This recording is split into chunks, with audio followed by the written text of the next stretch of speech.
Alors l'homme que vous allez voir, lui, il menait une vie heureuse d'homme d'affaires prospère. Des voitures de course, des amis qui l'appréciaient, le champagne coulait à flot, tout comme l'argent qui semblait glisser entre ses doigts. Mais une mauvaise négociation l'a fait dégringoler en spirale vers sa propre destruction. Assez triste peut-être, non? Regardez. Pius Omoyemi avait le genre de vie que beaucoup de jeunes hommes rêveraient d'avoir. Son travail de vendeur pour une compagnie multinationale lui rapportait beaucoup d'argent. Il conduisait des voitures de course, sortait avec des femmes superbes, il était toujours de la fête. Tu ne penses pas au lendemain. En fait, je croyais seulement, je me disais, tu devrais vivre pleinement et mourir jeune. Comme ça, tu feras un beau cadavre. Sa famille n'appréciait guère sa façon de vivre. La mère et les sœurs d'Omoyemi étaient nées à nouveau chrétiennes. Elles savaient que Pius s'engageait sur le chemin de sa propre destruction. À chaque fois que je leur rendais visite, elles me disaient, « Pius, pourquoi est-ce que tu n'embrasses pas le Christ? Car les chrétiens sont des gens à part. Le christianisme n'est pas fait pour des gens comme nous. Nous sommes pleins de vie. Nous sommes des gens sociaux. On suit le cours du temps. Mais le christianisme, c'est pour les opprimés. Alors, tu peux continuer avec ça pendant que je continue avec ma vie. » Les prières et les demandes de sa famille avaient peu d'effet. Pius continuait à faire ce qu'il voulait. En dépit de l'alcool et des fêtes, sa carrière continuait à prospérer. L'argent coulait à flot. Mais ce que Pius ne savait pas, c'est que les prières de sa mère étaient sur le point d'être entendues. Elle disait, « Dieu, c'est le moment. C'est le moment. Ne vois-tu pas que cet homme est allé trop loin? Enfin, c'est une trop grande humiliation. Touche-le maintenant. » J'étais comme, « D'accord, si c'est ce que tu veux. D'accord. » 2 mois plus tard, Pius a signé un contrat qui était censé lui rapporter une commission de plus de 200 000 naira. Mais le contrat était un faux. Je ne savais pas que tout avait été arrangé pour me duper. Et Dieu l'a permis, vous voyez. C'était comme si Dieu m'avait retiré sa protection pour me permettre de voir clair. Ne sachant pas que son contrat était un faux, Pius utilisa son propre argent pour payer des milliers de naira en pots de vin. Quand il essaya de conclure l'affaire, il se retrouva sans le sou. À court d'argent, Pius suivit l'avis d'un ami et alla voir un herboriste. Cet homme me raconta l'histoire de ma vie, du jour où je suis né jusqu'à maintenant. Et c'était vrai. Et vous savez, naturellement, je ne connaissais pas le Christ. Alors j'ai pensé, cet homme est puissant. Il m'a tout dit, la raison pour laquelle j'étais venu, et même la raison pour laquelle je n'étais pas venu. Toute ma vie en résumé.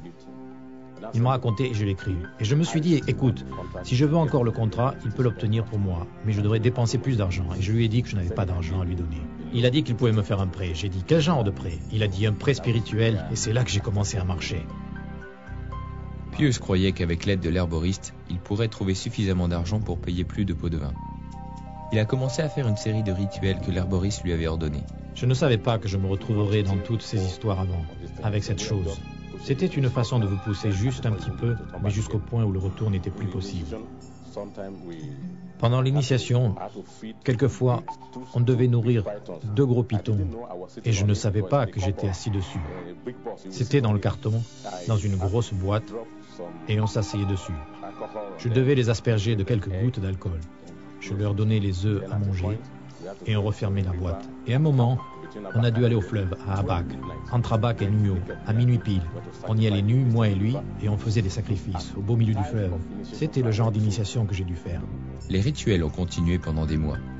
Ils ont commencé à affecter Pius physiquement et émotionnellement. Sa production au travail en pâtit et il finit par perdre son travail. Je n'avais plus le temps de m'occuper de mon travail. Je ne recevais plus d'argent, alors toute mon attention était focalisée. Et si je pouvais avoir cet argent, obtenir ce contrat, vous comprenez? Obtenir ce contrat et l'argent viendrait. Mais l'argent n'est pas venu. Pris de panique, Pius s'est tourné vers un 2e herboriste. Il a accompli d'autres rituels, mais cette fois, l'argent est venu. Cette fois, nous sommes allés à un cimetière. Et là, j'avais peur. Alors il a dit que je ne devais pas avoir peur. Enfin, qu'il était avec moi. Et il a commencé à prononcer des incantations et ça a duré un bon moment. Tout à coup, un feu est sorti de l'une des tombes. Cette fois, je tremblais de peur. Au bout d'un moment, le feu s'est éteint. Et alors, il y avait cette boîte. Cette boîte dans l'autre temple, le temple de cet homme où mon argent se trouvait. Il a dit que je devais venir maintenant et la transporter. J'avais peur. Et je ne pouvais pas m'approcher. Mais je devais la transporter. C'était mon bien. C'était en effet mon bien. Il a dit que je devais la porter. Alors j'ai dû la porter sur ma tête et nous sommes allés à son temple. L'herboriste fixa un jour, le jour où Pius pourrait venir chercher son argent. Mais quand ce fut le jour de le faire, Pius refusa de le prendre. J'ai senti quelque chose sur moi. J'ai senti et alors j'ai dit, écoute. J'ai dit, s'il te plaît. Attends. J'ai dit, je n'ai plus besoin de cet argent. Et il m'a regardé d'un air grave. Il a dit, écoute, je ne peux pas le rejeter. J'ai dit, je l'ai rejeté. Alors il a dit, écoute, ça ne tient pas à toi d'accepter ou de refuser. Il a contacté l'oracle. Il a dit, non, je ne peux pas rejeter l'argent. Il m'a dit qu'il était trop tard pour moi pour le rejeter. J'ai dit, en ce qui concerne cet argent, je l'ai rejeté.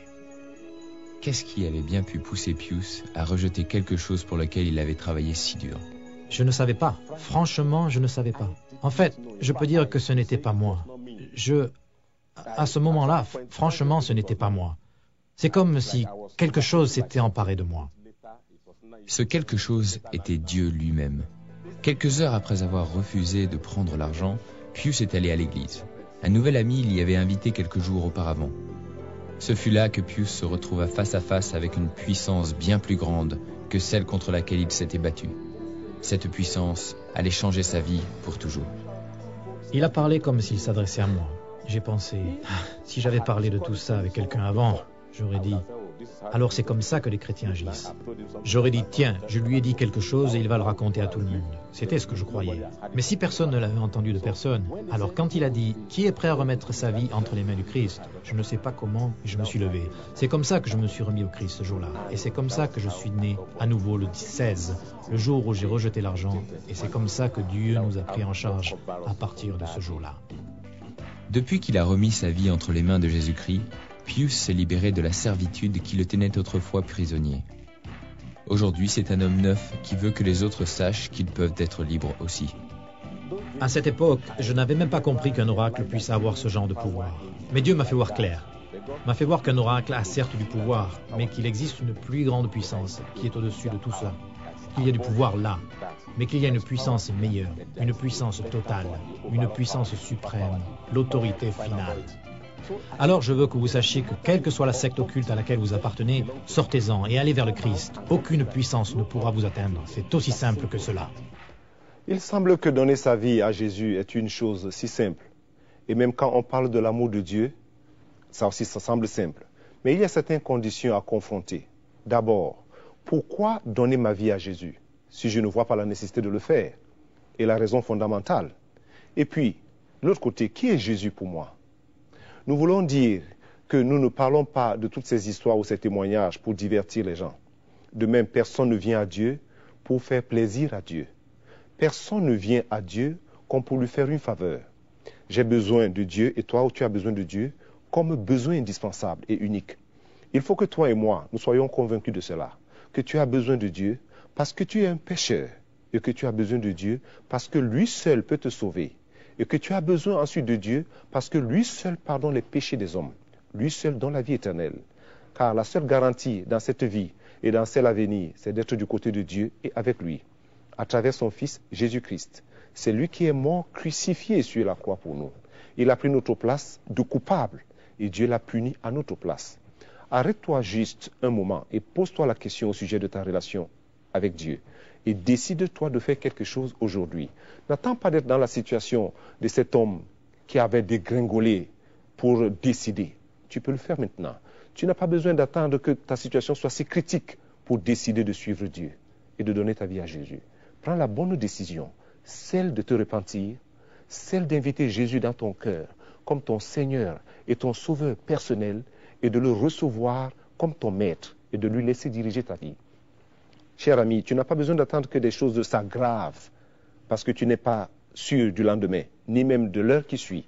Là où tu es maintenant, tu peux prendre la décision de mettre ta vie en règle avec Dieu à travers son Fils Jésus-Christ. C'est lui qui est le sauveur du monde. Il n'y a pas d'autre chemin. Il n'y a que Jésus seul. Si tu rates Jésus, alors tu as raté la vie. Mais si tu as Jésus, tu as la vie éternelle. Que Dieu te bénisse.